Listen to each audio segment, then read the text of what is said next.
Militan Hamas memperingatkan Israel terkait nasib para sanderanya yang masih ditawan di Gaza. Dalam pernyataannya pada Kamis 18 September 2025, Hamas menegaskan bahwa pihaknya tak akan melindungi nyawa sandera Israel lagi. Hamas enggan melindungi para sandera jika Perdana Menteri Israel Benyamin Netanyahu masih melakukan kampanye militer yang bertujuan untuk membunuh mereka. Kampanye yang dimaksud berupa pendudukan kota Gaza dan pengusiran warga Palestina. Dikutip dari Anadolu Agency, sayap militan Hamas Brigada Al-Qassam menyatakan bahwa para sandera tersebar di berbagai lingkungan di kota Gaza.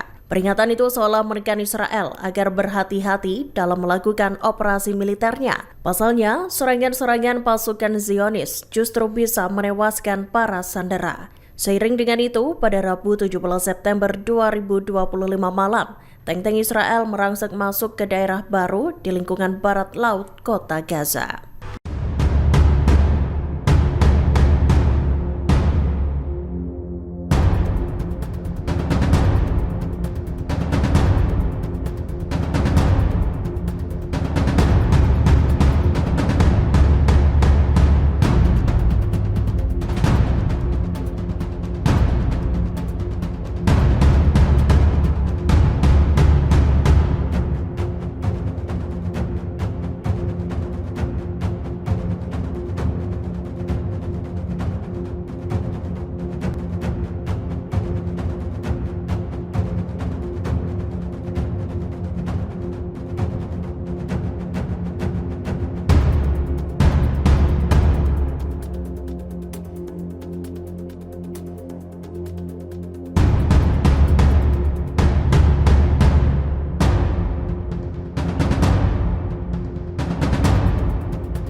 Download Tribun X sekarang, menghadirkan lokal menjadi Indonesia.